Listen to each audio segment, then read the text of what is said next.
அதுல உடனே எப்படி ஒரு ட்விஸ்ட் வச்சாங்க அப்படின்னா, மோடி அவர்கள் திமுக காரனுங்கன்னு தான் சொன்னார் ஒழிஞ்சு, இவங்க என்ன பண்றாங்க, தமிழர்களை சொல்றாங்க அப்படின்னு. திமுக காரங்களாம் தமிழர்கள் தான்.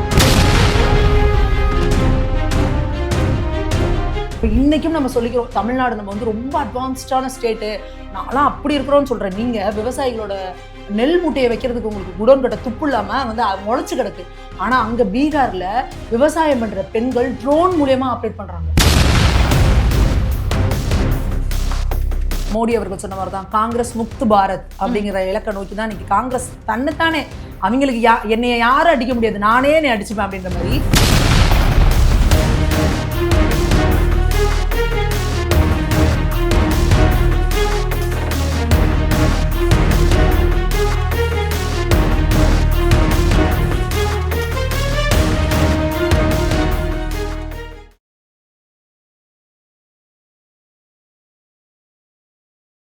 மஞ்சுளா ரமேஷ் 10 வருடங்களுக்கும் மேலாக பக்தி பூர்வமாக நடத்தும் சுந்தரகாண்ட பாராயணத்துடன் கூடிய இலங்கை ராமாயண யாத்ரா ஜனவரி 29 முதல் 8 நாட்கள் கதிர்காமம் 3 சக்தி பீடங்கள் உட்பட பல யுகம் கண்ட பழமையான கோவில் தரிசனங்களும் உண்டு.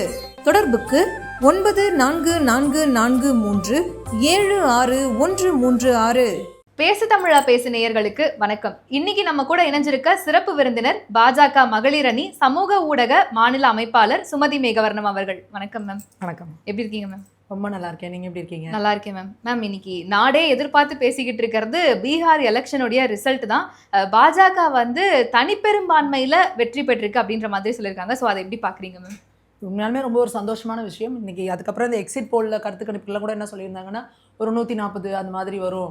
இன்னும் சில பேர்லாம் வந்து சொல்லியிருந்தாங்க ரொம்ப நெக் டு நெக் இருக்கும், 2 பேர் ஈக்குவலாக ஒரு டஃப் ஃபைட் கொடுப்பாங்க அப்படிலாம் வந்து பேசிகிட்டு இருந்தாங்க. ஆனால் இன்னைக்கு பீகார் மக்கள் வந்து என்றைக்கும் வந்து அவங்க வளர்ச்சியோட பக்கத்தில் இருக்கிறாங்க அப்படின்றத வந்து ஒரு க்ளீன் ஸ்வீப் கொடுத்துருக்காங்க அப்படின்றத வந்து பார்க்குறோம்.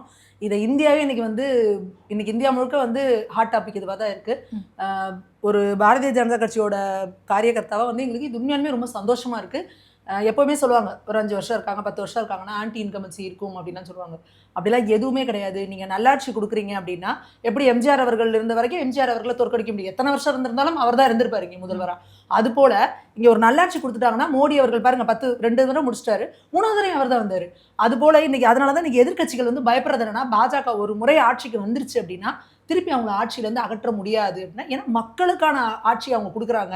என்ன தேவை, பெண்களுக்கு என்ன தேவை, இளைஞர்களுக்கு என்ன தேவை, நாட்டு மக்களுக்கு என்ன தேவை, வளர்ச்சியை நோக்கிய ஒரு இது அப்படின்றத அவங்க ரொம்ப தெளிவாக இது பண்ணுறாங்க.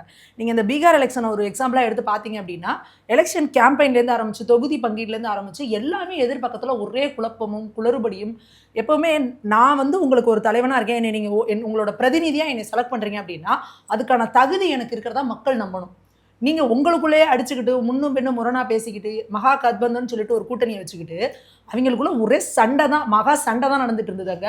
அதுக்குள்ளே பார்த்தீங்கன்னா அவங்களுக்கு தொகுதி பங்கீடே வந்து இது பண்ணலை. அதுக்குள்ளேயே ஒருத்தவங்க நான் இவ்வளோ தான் அறிவிச்சுக்கிட்டாங்க. அவங்களுக்குள்ளே 11 தொகுதிகளில் பார்த்தீங்கன்னா மாறி மாறி அவங்களுக்குள்ளே வந்து போட்டி போடுறாங்க. இப்படிலாம் இப்படி போட்டி போடுறீங்கன்னு கேட்டால் அது நட்பு போட்டி அப்படிங்கிறாங்க. அப்போது என்ன இது? அதே போல் இவர் தேஜஸ்வி யாதவ் பார்த்தீங்கன்னா, அவரை வந்து முதல்வர் கேண்டை அனௌன்ஸ் பண்ணுறதுக்கு ராகுல் காந்திக்கு விருப்பம் கிடையாது. ராகுல் காந்தியோட கேம்பெயினில் தேஜஸ்விக்கு வந்து ஒரு இது இல்லை, ஆர்வம் இல்லை. இந்த மாதிரி நிறைய குளறுபடிகள். இந்த குளறுபடிகளுக்கெல்லாம் ஒரு முத்தாய்ப்பா எப்படின்னா, பாரத பிரதமர் மோடி அவர்கள் வந்து அங்கே போய் பேசும்பொழுது சொன்னார், பீகாரிகள் வந்து இங்கே சவுத்தில் வேலைக்கு போகும்பொழுது ஒரு தெலுங்கானாவை மென்ஷன் பண்ணார். அடுத்து வந்து திமுகவினரால் வந்து துன்புறுத்தப்படுறாங்க அப்படின்னு சொல்லி ஒரு வார்த்தையை வந்து சொன்னார்.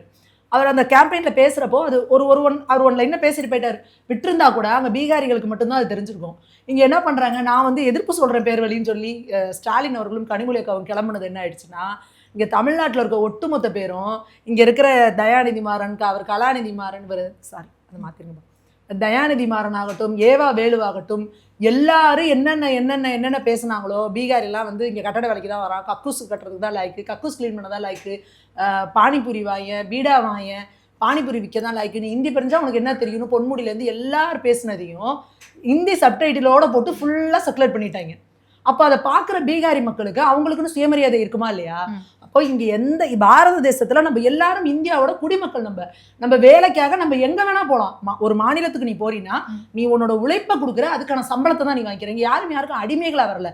அப்போ நீங்க அவங்கள வந்து ஒரு இலக்காரமா பேசுறது, கேவலமா பேசுறது பாருங்க. இன்னைக்கு பீகார் வந்து ஒரு மிகப்பெரிய பாப்புலேஷன் இருக்கிற ஒரு ஸ்டேட். அது அங்க ஒரு எல்லா ஸ்டேட்லயுமே பீகார் மக்களோட கான்ட்ரிபியூஷன் இருக்கு. அவங்க உழைக்கிறதுக்காக வெளியே வராங்க. அப்படி இருக்கப்போ நீங்க இந்த மாதிரி செய்யறப்போ அதுல உடனே எப்படி ஒரு ட்விஸ்ட் வச்சாங்க அப்படின்னா, மோடி அவர்கள் திமுக காரனுங்கன்னு தான் சொன்னார் ஒழிஞ்சு இவங்களே என்ன பண்ணாங்க, தமிழர்களை சொல்றாங்க அப்படின்ட்டு. அப்ப திமுக காரங்களாம் தமிழர்களா? கிடையாது. இல்லை, அதை வந்து அந்த புரிதல் வந்து அங்கே வந்து இல்லை. அடுத்து தேஜஸ்வி வேற இன்னொரு என்ன சொல்லிட்டாரு அப்படின்னா, இந்தியாவிலேயே வந்து பெஸ்ட் சிஎம் யாரு அப்படின்னு சொல்லி கேட்டால் ஸ்டாலின் அப்படின்னு சொல்லிட்டாரு. அப்போ பீகார்காரங்களாம் சோத்துல உப்பு போட்டு தானே சாப்பிட்றாங்க. ஏன்னா நீ பீகார்காரங்க இங்கே போனால் இவ்வளோ கேவலமாக பேசுவாங்க, எல்லாம் பண்ணுறாங்க அவங்க கட்சியில் இருக்கிற எல்லாரும். அப்போ நீ அவரை தான் பெஸ்ட்டுன்னு சொல்கிறீங்கன்னா அப்போ என்ன அர்த்தம் அப்படின்னு சொல்லி சொந்த செலவுலேயே ஒரு சூனியம் வச்சுக்கிற நிலைமைக்கு வந்து இவங்க வந்து வந்துட்டாங்க. அடுத்தது பிரச்சாரத்துலேயும் பார்த்தீங்கன்னா, இந்த போயிட்டு அனௌன்ஸ் பண்ணுறப்ப அந்த டைம்லலாம் பிரச்சாரத்தில் பார்த்தீங்கன்னா கொலம்பியாவில் டூரில் இருக்கிறாரு ராகுல் காந்தி. இப்போயுமே அவரும் அவங்க அக்காலாம் டூரில் தான் இருக்காங்க. இப்போ எலெக்ஷன் ரிசல்ட் வரப்போகுது, என்ன ரிசல்ட் வரும், பாசிட்டிவாக வந்தாலும் அந்த மக்களோட சேர்ந்து நீங்கள் கொண்டாடணும், நெகட்டிவாக வந்தாலும் ஓகே மக்கள் தீர்ப்பை நாங்கள் ஏற்றுக்கிறோம், எங்கே நம்ம மிஸ் பண்ணோம் அப்படின்னு சொல்லி நீங்கள் உங்களோட தொண்டர்களை பார்த்து நீங்கள் உற்சாகப்படுத்தணும். ஓகே பரவாயில்ல, வெற்றி தோல்வி இதெல்லாம் சகஜம். ஆனால் நம்ம எப்படி இருக்கணும் அந்த இடத்துல நீங்கள் இல்லாமல் நீங்கள் இப்போ என்ன டூர் போகிறதுக்கு வெளிநாட்டில் போய்க்கணும், சுற்றுலாவில் வந்து உட்காந்துருக்கீங்க. அப்போ எப்படி உங்கள் கட்சிக்குள்ளே இருக்க தொண்டர்கள் ஒரு மிகப்பெரிய சோர்வடைந்துட மாட்டாங்களா? இது என்னடா, இது எதுக்காகடா அந்த கட்சிக்காக வேலை செய்கிறோம், என்ன பண்ணி நமக்கு என்ன பிரயோஜனம் இருக்குது அப்படின்னு காங்கிரஸில் இருக்கிற தொண்டர்களுக்கும் சரி நிர்வாகிகளுக்கும் சரி ஒரு மிகப்பெரிய தொய்வு இருக்க தானே செய்யும். போன முறை வந்து பார்த்தீங்கன்னா கிட்டத்தட்ட 19 சீட்டில் தான் ஜெயிச்சாங்க. இந்த முறை 4 தான் முன்னணியே வந்திருக்காங்க. இப்போ வரைக்கும் முன்னிலை 4 வந்திருக்கு. என்டிஏ கூட்டணி வந்து பார்த்தீங்கன்னா 202 முன்னிலை வந்து தாண்டிருச்சு. இது வந்து ஒரு மிகப்பெரிய ஒரு சந்தோஷமான ஒரு விஷயம். இது வந்து குறிப்பாக எதை காட்டுது அப்படின்னா, பெண்கள் வந்து ஒரு மாற்றம் கொண்டு வரணும்னு ஒரு முடிவு பண்ணிட்டாங்கன்னா அது எப்படி ஒரு இயக்க மாதிரி ஒரு பண்ணி அன்னைக்கு இப்போ மோடி அவர்கள் வந்து முழுக்க அந்த என்டிஏ ஸ்கீமில் வந்து அவங்களுக்கு என்டிஏ கூட்டணியில் வந்து அவங்க பண்ணது என்ன அப்படின்னா, லாக்பதி தீதி, அதாவது லட்சாதிபதி சகோதரி அப்படின்றது, ட்ரோன் தீதி அப்படின்னு சொல்லி ஒன்று இது பண்ணாங்க. சுய உதவி குழுக்களை ஆரம்பிச்சு அவங்கள்கிட்ட வந்து நீங்கள் பார்த்தீங்கன்னா பீகார் மக்களுக்கு வந்து வேலை வாய்ப்பின்மை தான் ரொம்ப பெரிய பிரச்சனையாக இருந்தது. வறுமையில் வந்து காங்கிரஸ் வந்து இன்றைக்கி பேசுகிறாங்களே, காங்கிரஸ் வந்து அதை வந்து பீமார் ஸ்டேட், அதாவது நோய்வாய்ப்பட்ட ஒரு மாநிலம் அப்படின்னு ஒதுக்கி வச்சுருந்தாங்க. பீமார் ஸ்டேட்னு வச்சுருந்தாங்க. இன்றைக்கி 30% மேலே வந்து அங்கே வந்து பாவர்ட்டியில் இருக்கவங்க இருந்தாங்க. இன்றைக்கி 5% தான் இருக்காங்க பாவர்ட்டியில் இருக்கவங்க. அப்படி அந்த அளவுக்கு அவங்க கொண்டு வந்திருக்காங்க. நம்ம இன்றைக்கும் நம்ம சொல்லிக்கிறோம் தமிழ்நாடு நம்ம வந்து ரொம்ப அட்வான்ஸ்டான ஸ்டேட்டு, நான்லாம் அப்படி இருக்கிறோன்னு சொல்கிறேன். நீங்கள் விவசாயிகளோட நெல் மூட்டையை வைக்கிறதுக்கு உங்களுக்கு குடோன் கட்ட துப்பு இல்லாமல் வந்து முளைச்சி கிடக்கு. ஆனால் அங்கே பீகாரில் விவசாயம் பண்ணுற பெண்கள் ட்ரோன் மூலியமாக ஆப்ரேட் பண்ணுறாங்க. நீங்கள் இன்றைக்கி தமிழ்நாட்டில் எத்தனை பெண்களுக்கு ட்ரோன் கொடுத்துருக்கீங்க? எத்தனை விவசாயிகள் ட்ரோன் இருக்குது? பீகாரில் ட்ரோன் தீதின்னு சொல்லி பெண்கள் அத்தனை பேர் வந்து விவசாயத்துக்கு வந்து ட்ரோன் யூஸ் பண்ணுறாங்க. அதே போல் பெண்கள் வந்து மொபிலைசேஸ் பண்ணுறதுக்காக அவங்களோட மொபிலிட்டியை வந்து என்ஷூர் பண்ணணும். நடந்து போகிறதுனால அவங்களுக்கு நிறைய இது இருக்குது. அதுக்கு அவங்களுக்காக பைக் இதெல்லாம் பண்ண முடியாது, சைக்கிள் கொடுத்தாங்க. நிறைய பெண்களுக்கு சைக்கிள் கொடுக்கறது, அவங்களோட எஜுகேஷன் ஹையர் எஜுகேஷனை உறுதி பண்ணுறது, அதே போல் பெண்களுக்கான வேலை வாய்ப்புகளில் வந்து ரிசர்வேஷனை உருவாக்குறது, இந்த மாதிரி நிறைய விஷயங்கள் பண்ணாங்க.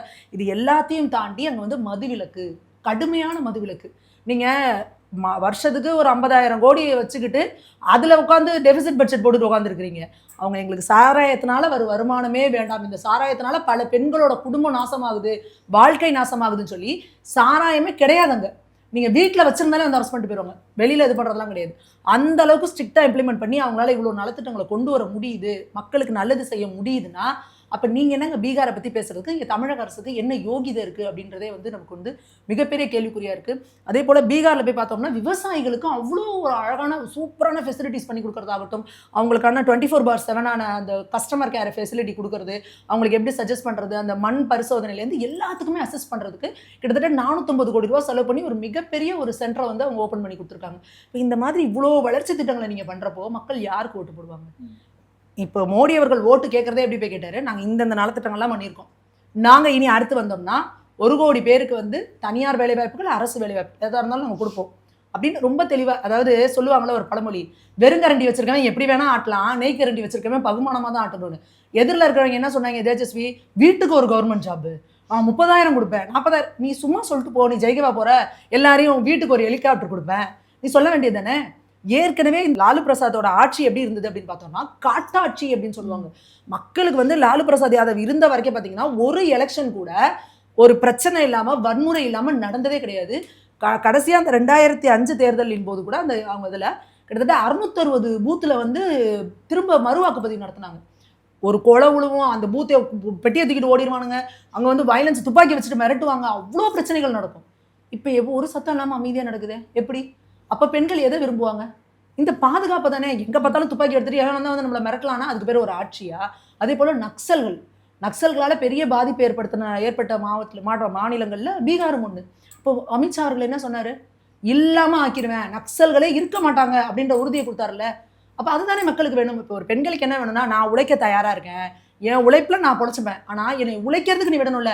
எந்த நேரம் இவன் துப்பாக்கி எடுத்துட்டு வந்து சுடுவானோ, என்ன மிரட்டுவானோ, எங்க போனாலும் பெண்களுக்கு பாதுகாப்பு இல்லை. பெண்களுக்கான பாலியல் பலாத்காரங்கள்லாம் ரொம்ப சர்வசாதாரணம். அப்படியே வந்து தூக்கிட்டு போறது அந்த மாதிரிலாம் பெண்களுக்கு அந்த டிக்னிட்டி அப்படின்றதே கிடையாது. சர்வசாதாரணமா கொலைகள் நடக்கும், சர்வசாதாரணமா பாலியல் பலாத்காரம் நடக்கும், குழந்தைகளுக்கு பாதுகாப்பு கிடையாது, பெண் குழந்தைகளுக்கு பாதுகாப்பு கிடையாது.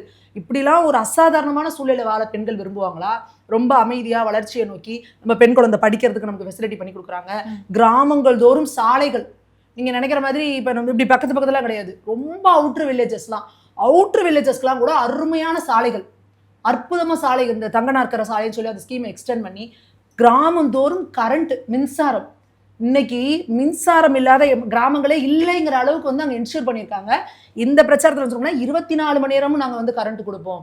அப்ப அதுதானே பெண்களுக்கு வேணும். அப்ப வீட்டுல குழந்தைகள் படிக்கிறதுக்காகட்டும், ஒரு போக்குவரத்தாகட்டும், இப்படி எல்லா வகையிலும் எத்தனை அணைகள், இதுதானே வேணும் மக்களுக்கு. வளர்ச்சியை கண்ணார பாக்குறாங்க.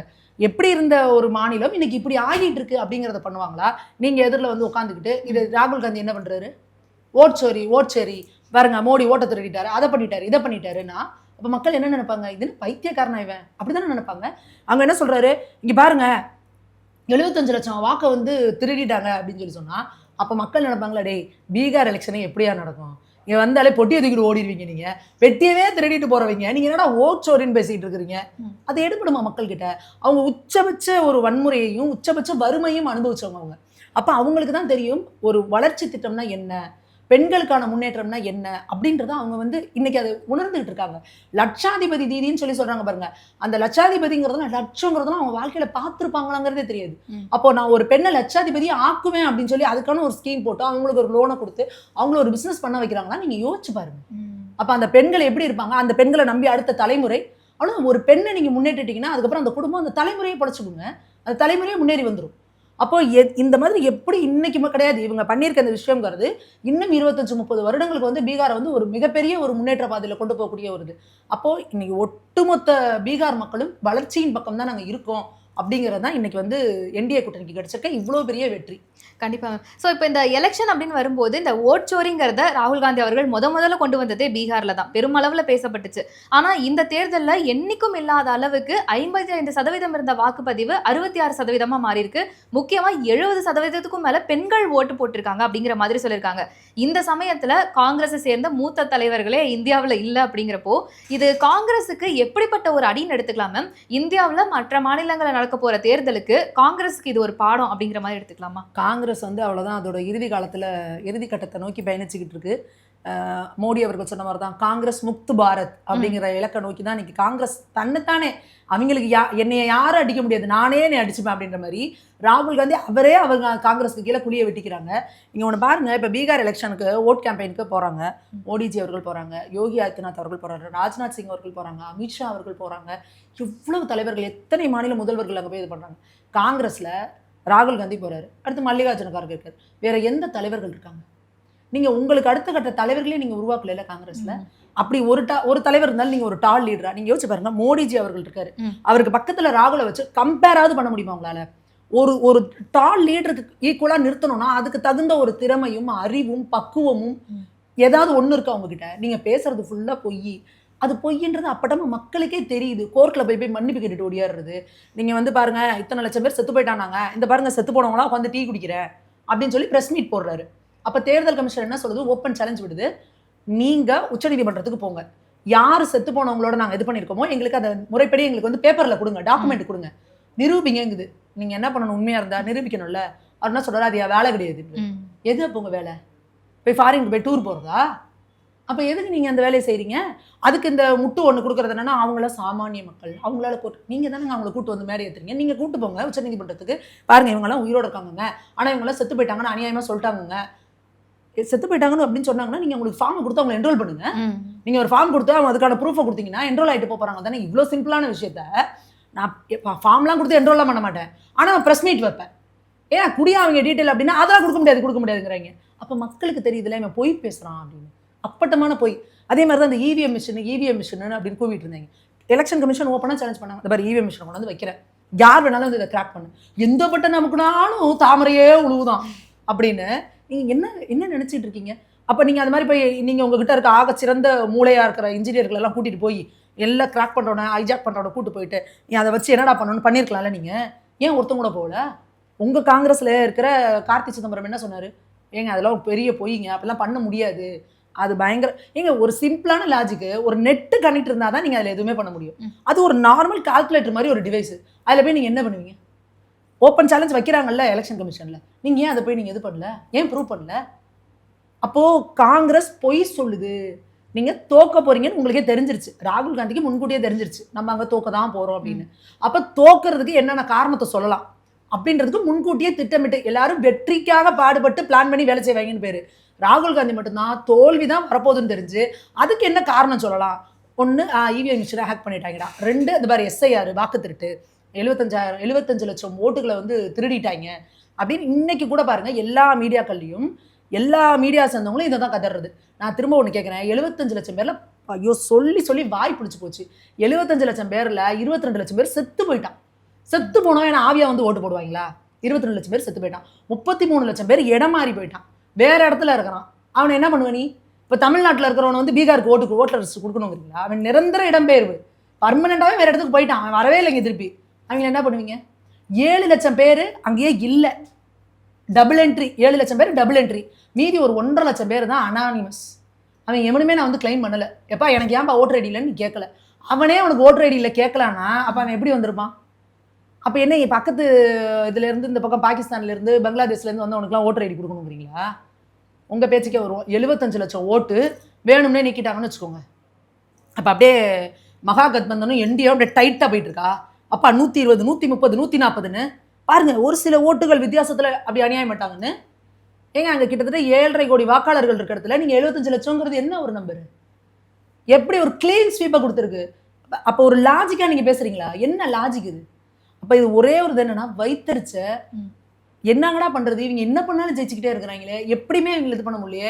நீங்கள் என்னென்னலாம் ஒரு ஃபேண்டஸியாக சொல்லி பார்த்தீங்க, வீட்டுக்கு ஒரு கவர்மெண்ட் வேலை கொடுப்போம், மாதம் 30,000 கொடுப்போம், என்னென்ன சொன்னீங்க நீங்கள்.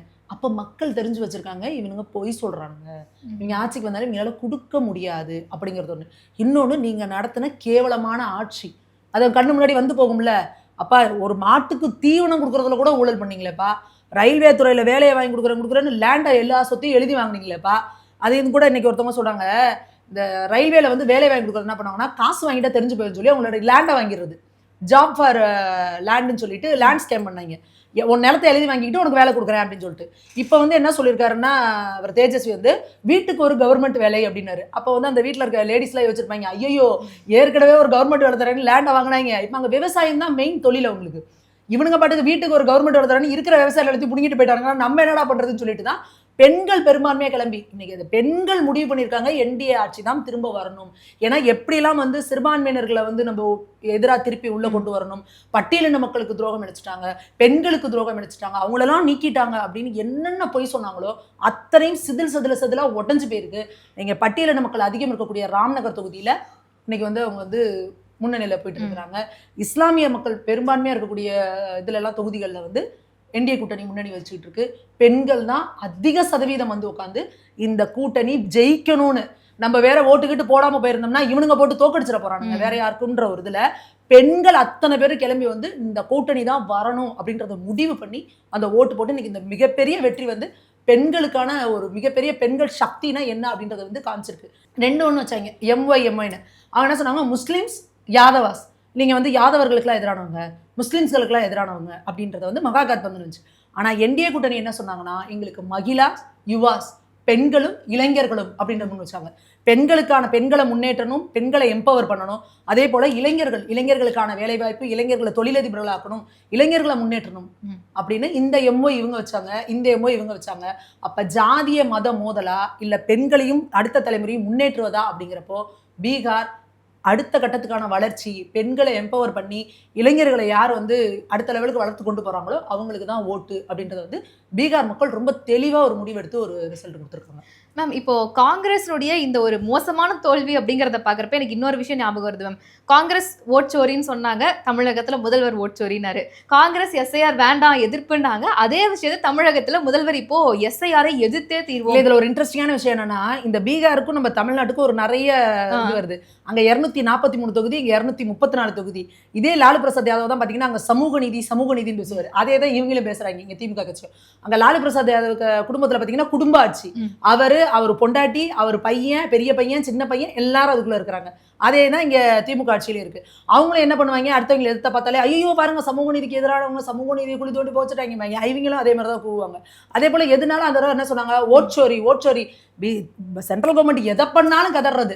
அதே தான் இவங்களும் பண்ணிட்டு இருந்தாங்க. இப்போ இன்னைக்கு பீகார் எலெக்ஷனோட ரிசல்ட்டு இவங்களுக்குமே வந்து ஒரு பெரிய பயத்தை கொடுத்துருக்கோம், அச்சத்தை கொடுத்துருக்கோம் அப்படின்றதையும் நம்ம வந்து தெளிவாக பார்க்க முடியுது. மக்கள் இந்த குடும்ப அரசியல் அப்படிங்கிறத வெறுக்கிறாங்க. அதே போல ஒரு நீ சமூக நீதினு சொல்லிட்டு நீ என்ன சமூக நீதியை செஞ்சு கிழிச்சிட்ட நீ அப்படின்னு கேட்குறாங்க. பட்டியலின மக்களை துன்புறுத்தினா அப்போ வந்து அதை வந்து எல்லா மக்களுமே அதை வந்து ஒரு கன்சர்னாக பார்க்குறாங்க. நீங்கள் வந்து இஸ்லாமியர்கள் இப்படி, கிறிஸ்தவர்கள் இப்படின்னு நீங்கள் மதத்தால் பிரிக்கிறத மக்கள் விரும்பலை. பிஜேபியை பொறுத்த வரைக்கும் ஒரு நலத்திட்டம்னா எல்லா மக்களுக்குமான நலத்திட்டம் தான். இது முஸ்லிம்களுக்கானது, இது கிறிஸ்தவர்களுக்கானது, இது இந்துக்கு அப்படி கிடையாது. அந்த ஸ்டேட்ல இருக்கிற எல்லா மக்களும் பெனிஃபிட் ஆகும். அதுதான் பிஜேபியோட வளர்ச்சியா இருக்கு. அப்போ இஸ்லாமியர்கள் யோசிக்கிறாங்க, நம்ம உருப்படி ஆகணும், நம்ம புள்ள நாளைக்கு உருப்படி ஆகணும்னா நம்ம பிஜேபிக்கு ஓட்டு போட்டால் தான் உண்டு. இவனுங்க நம்மளை வச்சு பயமுறுத்தி ஓட்டு வாங்கிக்கிறாங்களே ஒழிஞ்சு நமக்கு எந்த நலத்திட்டமும் செய்யறது இல்லைன்ற தெளிவு நார்த்ல இருக்க இஸ்லாமியர்களுக்கு வந்துருச்சு. தமிழ்நாட்டிலையும் வந்துருச்சுன்னு வச்சுக்கோங்களேன், திமுக துரத்தி அடிக்கப்பட்டுரும்.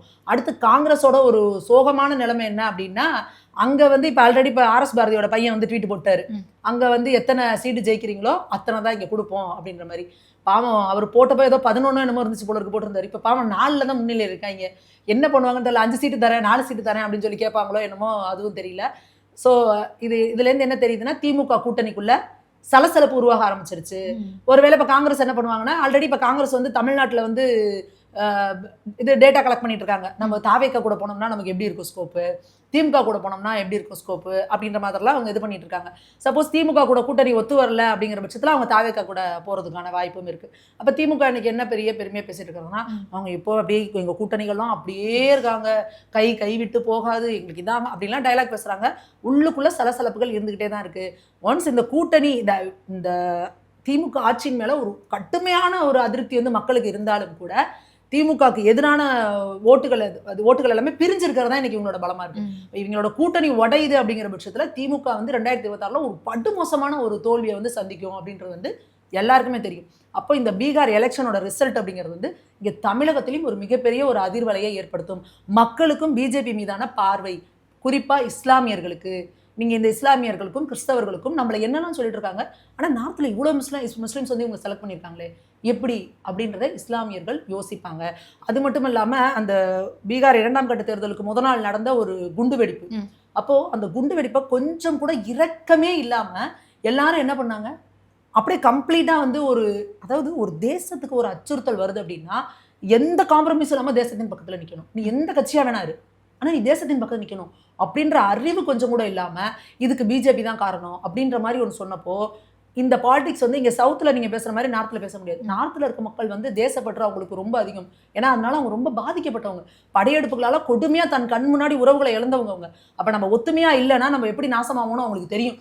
அப்போ நீங்க அங்க போய் நின்று ஒரு குண்டு வெடிக்குது அப்படின்னா இது ஒரு சின்ன குழந்தை கூட தெரியும். இப்போ ஆளும் கட்சியா இருக்கிறது பாஜக. அப்போ பாஜக மத்திய அரசா இருக்கிறப்போ ஒரு எலெக்ஷன் நடக்கிறப்ப அமைதியாக தான் ஒரு இதை வச்சுக்கணும்னு நினைப்பாங்களே ஒழிஞ்சு, ஒரு பாம் பிளாஸ்ட் நடக்குது அப்படின்னா அதை வந்து அந்த கட்சியை வந்து ஊக்குவிப்பாங்களா? ஒன்று இவங்க என்ன சொல்றாங்க, ஒரு கேவலமான அரசியல், சொல்றதுக்கே அருவருப்பானது. நாளைக்கு எலெக்ஷன் பீகார்ல, இன்னைக்கு குண்டு வெடிப்பு இங்க தமிழக மீடியாக்கள் எல்லாம். இதுக்கு எதுக்கு நீங்க கம்பேர் பண்றீங்க? அப்போ என்ன மாதிரி நீங்க ப்ரொஜெக்ட் பண்றீங்க? அப்ப பாஜகவே திட்டமிட்டு அந்த குண்டை வெடிச்சிச்சுன்னு சொல்றீங்களா?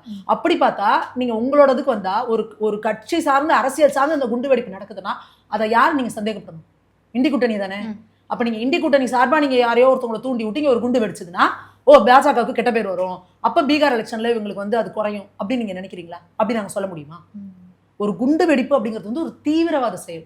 ஒரு தீவிரவாதிங்கிறவன், அவன் தீவிரவாதி கைதாகிறான், அவன் பேரு, அவ்வளவுதான். இங்க நிறைய மீடியாக்கெல்லாம் அவன் பேரை போடுறதுக்கே பயம். ஏன்னா அவன் பேரை போட்டாலே புண்பட்டுருவாங்களாம். எப்படி புண்படுவாங்க? இப்போ ஒருத்தன் கைதாகிறான்னா அவன் தீவிரவாதி, அவன் எந்த மதத்தை சேர்ந்தவனா இருந்துட்டு போறோம். இன்னொரு அப்பாவி உயிரை கொல்லணும்னு முடிவு பண்ணிட்டானா அவன் மனுஷனே கிடையாது. மனுஷனே இல்லாதவனுக்கு மதம் என்ன வேண்டி கிடக்குது? அவன் இஸ்லாமியனா இருக்கட்டும், கிறிஸ்தவனா இருக்கட்டும், இந்துவா இருக்கட்டும். இப்போ ஒரு அந்த தீவிரவாதிகள ஒரு இந்துவே இருக்கான் அப்படின்னா நாங்களும் ஆக நீ எப்படி இந்து பேர் அப்படின்னு கேட்போமா? முதல்ல அந்த நாயை சுட்டுக் கொள்ளுங்க நாங்க சொல்லுவோம். இந்துவா இருந்தா யாரா இருந்தா என்ன? நீங்க அப்ப எல்லாம் என்ன சொல்றீங்க? ஐயோ பாருங்க இஸ்லாமியர்களா பிடிக்கிறாங்க. ஏன் பிடிபடுறவன் இஸ்லாமியனா இருக்கான், இஸ்லாமியர்களை பிடிக்கிறாங்களா? அப்ப என்ன மாதிரி ஒரு கேவலமான அரசியல் நீங்க பண்ணிட்டு இருக்கீங்க? அப்ப இந்த காங்கிரஸ் திமுக என்ன சொல்லிட்டு இருக்காங்க? காசாவுல தாக்குதல் நடந்ததுக்கு எல்லாம் போய் துண்டை போட்டுக்கிட்டு நின்னீங்களே, இப்ப டெல்லியில தாக்குதல் நடந்த கடன் தெரிவிச்சிங்களா? யாராவது எங்க போய் ஓடி ஒளிஞ்சுக்கிட்டீங்க? எல்லாரும் எங்க உங்க மூஞ்சை கொண்டு வச்சிருக்கீங்க? பிடிபட்டவர்களா யாரு? இதுக்கு முன்னாடி நம்ம என்ன சொல்லுவோம்?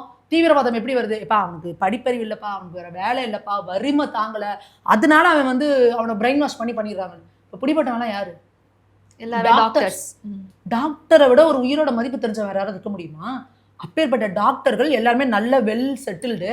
அவங்கள மூளை செலவை பண்ணி உங்களால இவ்வளவு பெரிய விஷயம் பண்ண முடியுதுன்னா அப்ப எந்த வயசுல ஆரம்பிச்சிருக்குன்னு இந்த மூளை செலவு? இந்த பிரச்சனை எங்கேருந்து ஆரம்பிக்குது? அது ஒரு ஆணிவேர் தேடி போகணும்ல. நீ யாரா வேணா இரு, இஸ்லாமியனா இரு, கிறிஸ்தவனா இரு, இந்துவா இரு, தேசத்துக்கு உண்மையா இருக்கணும்ல. இந்த நாட்டுல பிறந்து இந்த நாட்டிலே படிச்சு இந்த நாட்டு செல்வத்தை அனுபவிச்சுக்கிட்டு இந்த நாட்டுல இருக்க கோட்டாவை அனுபவிச்சு எல்லாம் பண்ணிட்டு நீ இந்த நாட்டு குண்டு வைப்பியா? எப்படி உயிர் வாழ்வ? உன் பிள்ளைங்களாம் நாளைக்கு எப்படி இங்க வாழும்? அப்போ இங்க இருக்கிற இஸ்லாமியர்களும் கிறிஸ்தவர்களும் புரிஞ்சுக்கணும், இங்க வாக்கு வங்கி அரசியலுக்காக தீவிரவாதிகளை ஒரு மதச்சாயம் பூசுறாங்க அப்படின்னா உங்களுக்கு அசிங்கம். அது நீங்க முடிவெடுக்கணும். எப்படி கோயம்புத்தூர்ல வந்து அந்த கோட்டை ஈஸ்வரன் கோயில்ல ஒரு இன்சிடென்ட் நடந்தோடனே அங்க இருக்க ஜமாத்தார்கள்லாம் முடிவு பண்ணாங்க, அவன் பாடியை நாங்க வாங்க மாட்டோம், அவனுக்கு இறுதி கடை பண்ண மாட்டோம், எங்களுக்கு அவங்களுக்கு சம்மந்தம் இல்லைன்னு. அதுதான் சரியான ஸ்டாண்டு. ஏன்னா நீங்க எப்படி ஒரு போர்ட்ரேட் பண்றீங்கன்னா இஸ்லாமியர்கள் எல்லாம் தீவிரவாதத்துக்கு சம்மந்தம் கிடையாது. நாங்க அப்படி சொல்லல. தீவிரவாதம் பண்றவன்ல இஸ்லாமியர்கள் இருக்கிறாங்க, அவங்க பயங்கரமா மூளைச்செலவை பண்ணப்படுறாங்க, அவங்க அச்சுறுத்தப்படுறாங்க, இன்செக்யூரா ஃபீல் பண்ண வைக்கப்படுறாங்க. நீங்க இஸ்லாமியர்கள் இந்தியர்கள், அதை நீங்க புரிஞ்சுக்கோங்க. ஏன் பாரத தேசம் நீ எப்ப உணர்றீங்களோ அப்போ உங்களை இவங்க இந்த மாதிரி த்ரெட்டன் பண்ண மாட்டாங்க. இன்னைக்கு இந்த திமுக மாதிரியான கட்சியில என்ன சொல்லுது? ஐயோ சிஏஏ வந்துச்சுன்னா இஸ்லாமியர்களை துரத்திடுவானுங்க அப்படின்னு சொன்ன உடனே அத்தனை முஸ்லீம்களும் பயந்துக்கிட்டு ரோட்ல வந்து போராட்டம் பண்றாங்க.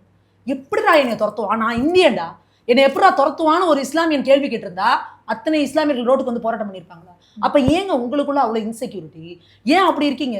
ஏன் நீங்க வந்து என்ன உங்ககிட்ட பிரச்சனை என்னன்னா நான் ஜனகணமான பாடினா எந்திரிச்சு நிற்க மாட்டேன், நான் ஏன் அது எப்படி சொல்றீங்க? நீங்க ஏக இறைவனை வழிபடுங்க, அதெல்லாம் ஓகே. நீங்க இருக்கிற தேசம் பத்திரமா இருக்கணும்ல, பாதுகாப்பா இருக்கணும்ல. நீங்க என்ன சாமியை கும்பிடு, என்ன வேணா பண்ணு. நாளைக்கு நம்ம பிள்ளை ஸ்கூலுக்கு போகுதுன்னா பத்திரமா வீட்டுக்கு வரணும்ல. ஸ்கூலுக்கு போனா ஸ்கூல்ல குண்டு வச்சிட்டானா என்ன பண்ணுவீங்க? உன் பிள்ளையே இல்லை என்ன பண்ணுவ? நாளைக்கு பொண்டாட்டி வெளியில போறா, பொண்டாட்டி தூக்கிட்டு போயிட்டானுங்கன்னா இந்த தேசம் பாதுகாப்பா இருந்தாதாங்க நம்ம நல்லா இருக்க முடியும். இந்துவா இருந்தாலும் சரி, முஸ்லீமா இருந்தாலும் சரி, கிறிஸ்டினா இருந்தாலும் சரி. அப்போ நீங்க தேசத்தோட பாதுகாப்புங்கிறதுல காம்ப்ரமைஸ் பண்ணவே கூடாது. அதை இங்க இருக்க இந்தியர்கள், குறிப்பா தமிழ்நாட்டுல இருக்கிற இஸ்லாமியர்கள் புரிஞ்சுக்கணும். உங்களை ஒரு ஏதோ ஒரு பூதம் மாதிரி காமிச்சு பயம் கொடுத்துறாங்க. நீங்க முதல்ல அந்த பயத்தை விட்டு வெளியே வாங்க, கண்ணை திறந்து பாருங்க. உங்களை கண்ணை மூட வச்சு உங்களை இவங்க வேற பாச்சக்கனா ஒரு பெரிய பூதம், அவங்க வேற அப்படி பண்ணிடுவான், வந்துட்டானா அவன் இருக்கிற இடத்துல என்ன பண்றாங்க? நார்த்ல பிஜேபி தானே இருக்காங்க. என்ன இஸ்லாமியர்களுக்கு என்ன துன்புறுத்தல் நடக்குது? இன்னைக்கு இஸ்லாமியர்கள் அங்கெல்லாம் எந்த அளவுக்கு இது பண்ணிட்டு போயிட்டு இருக்காங்க. அப்போ இவங்க என்னோட டார்கெட் என்னன்னா, இந்த இஸ்லாமிய இளைஞர்கள்லாம் வறுமையில இருந்தா படிப்பறிவு இல்லைன்னா தானே இவனை டார்கெட் பண்றாங்க. அவனுக்கு படிப்பறிவு கொடுக்கறதுக்கான கோட்டை கொடுத்து அவங்களுக்கு தனியாக இது பண்றாங்க. அவங்களுக்கு ஆண்டர்பிரினர்ஷிப் பண்ணணும்னு சொல்லிட்டு அவங்களுக்கு பிசினஸ் ஆரம்பிக்கிறதுக்கு லோன் கொடுத்து இப்போ அவங்களெல்லாம் டெவலப் பண்ணிட்டு போனோம்னா இப்போ நீங்க அடுத்து எப்படி ஸ்ட்ராட்டஜி மாத்துறாங்கன்னா, எஜுகேட்டடா இருக்கிறவங்களை போடுறீங்க, ப்ரொஃபஷனல்ஸ்குள்ள வரீங்க, டாக்டர் மாதிரியானவங்களுக்குள்ள வரீங்க அப்படின்னா அப்ப எங்க இதோட வேர் இருக்கு, ஆணி வேர் இருக்கு அப்படின்னா தேசப்பற்று. நீ வாழ்ற தேசத்துக்கு நீ உண்மையா இருக்கணும் அப்படின்றதுதான் இங்க மெயின் காசு. நீங்க பக்கத்துல பாகிஸ்தான் இருக்கு, பங்களாதேஷ் இருக்கு, நம்ம இந்தியா தான் வந்து சுற்றிலும் எதிரிகளால் சூழப்பட்டிருக்கிற ஒரு தேசம் நம்மளோடது. அப்ப நம்ம எல்லாரும் ஒத்துமையா இருந்தா தானே நம்ம நல்லா இருக்க முடியும். அப்ப இந்த ஒரு பேசிக்கான ஒரு அறிவு கூட இல்லாம இங்க இருக்கிற மீடியாக்கள்லாம் கதறிக்கிட்டு கூவிக்கிட்டு நாளைக்கு எலெக்ஷனுக்கு இன்னைக்கு குண்டு வெடிக்குது, எங்கேயாவது குண்டு வெடிச்சா உடனே சிரிச்சு ஸ்மைலி போடுறது, புல்வாமா அட்டாக்கு சிரிச்சு ஸ்மைலி போடுறது, பகல்காம்ல அத்தனை அப்பாவிகளை கொண்டாந்து சிரிச்சு ஸ்மைலி போடுறதுன்னா சிரிச்சு ஸ்மைலி போட வேணாம்னா அவனை பிடிச்சி உள்ளதுக்கு போடணும். இது எங்க இருந்து ஆரம்பிக்குதுன்னா இங்க இருந்து ஆரம்பிக்குது. உன் தேசத்துக்கு எதிராக ஒரு விஷயம் நடக்கிறப்ப நீ சிரிக்கிற அப்படின்னா உனக்குள்ள அந்த வன்மம் இருக்கு. இந்த வன்மம் நாளைக்கு எப்படி வரும்னா, நாளைக்கு தேசத்துக்கு எதிராக வேற ஒருத்தர் வரானா அவன் கூட சேர்ந்துட்டு நீ ரோட்டுக்கு இறங்குவதானே. அப்ப அங்க இருந்தானே ஆரம்பிக்குதப்போ. அப்ப அஸ்ஸாம்ல அவர் சொல்லியிருக்காரு முதல்வர், யார் யாரெல்லாம் ஸ்மைலி போட்டிருக்கானா அவனுக்கு மேல நடவடிக்கை எடுக்கப்படணும். இதை இந்தியா முழுக்க கொண்டு வரணும். அப்பதான் ஒரு சோசியல் மீடியால ஒரு ஸ்மைலி போடுறது, சிரிச்சு ஸ்மைலி போடுறது சாதாரண விஷயம் கிடையாது. அது எப்படி ஒரு உயிர் போறதை பத்தி நீ சிரிப்ப? அப்போ நீ உன் மனசுக்குள்ள அந்த பயங்கரவாதம் இருக்குல்ல, இங்கதானே ஆரம்பிக்குது. ஒரு உயிரை கொல்றதுக்கானது உனக்கு எங்க இருந்து வருது? ஐயோ பாவம் அவங்க செத்து போயிட்டாங்களா அப்படி நினைக்கிறது எப்படி? செத்துட்டாங்களா சந்தோஷம் தான், 20 பேர் செத்துருக்கானா ஸ்மைலி சிரிச்சு அப்படி அந்த ஹானு சிரிச்சு ஸ்மைலி போடுற. அங்கே இருந்தானே ஆரம்பிக்குது தீவிரவாதம். அங்கே இருந்தானே தேசத்துக்கு எதிரான நடவடிக்கைகள் ஆரம்பிக்குது. அப்போ இவங்களெல்லாம் கண்டறிஞ்சு யார் யார் இந்த மாதிரி ஸ்மைலி போடுறாங்களோ அவங்க எல்லாரையும் தூக்கணும். அப்பதான் இவனுங்க எல்லாத்தையும் திருந்துவானுங்க. அதே போல தேசம் எப்படி ஒற்றுமை முக்கியமோ அதே போல யாரை நம்ம தேர்ந்தெடுக்கிறோங்கிறது ரொம்ப ரொம்ப முக்கியம். இங்க வாக்கு அரசியலுக்காக தான் குடும்பம் நல்லா தின்னு கொழுக்கணும், தான் குடும்பம் நஞ்சம் ஊழல் எல்லாம் சம்பாதிக்கணும், எல்லாம் பண்ணிக்கணும். ஆனா மக்கள் எல்லாம் வந்து உனக்கு மாசம் 1000 ரூபாய் கொடுத்துட்றேன், ஓசி பஸ் கொடுத்துட்றேன், இப்படி ஏமாத்தி உங்களுக்கு வந்து ஏன்னோ இவங்க யானை வாயில பெரிய பெரிய கரும்பு தோட்டம்லாம் போயிட்டு அந்த அவங்க கடவால மிச்சமாகிற மாதிரி இருக்கிறத வந்து மக்களுக்கு கொடுக்குறாங்க அப்படின்னா மக்கள் விழிச்சுக்கணும்.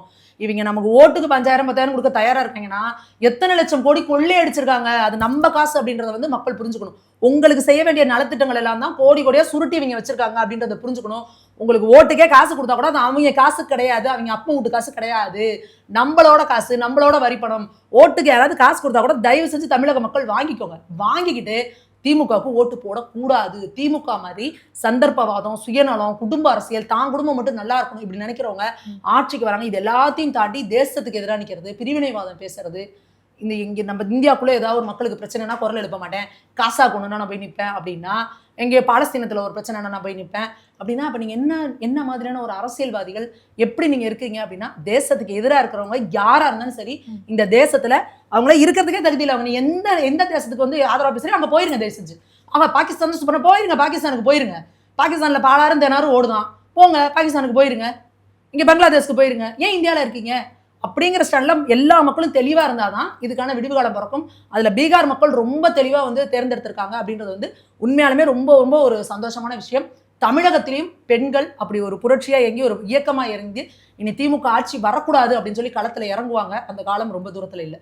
கண்டிப்பா மேம். இவ்வளவு நேரம் எங்க கூட வந்து இவ்வளவு விஷயங்களை பகிர்ந்துகிட்டதுக்கு ரொம்ப நன்றி மேம். நன்றிங்க.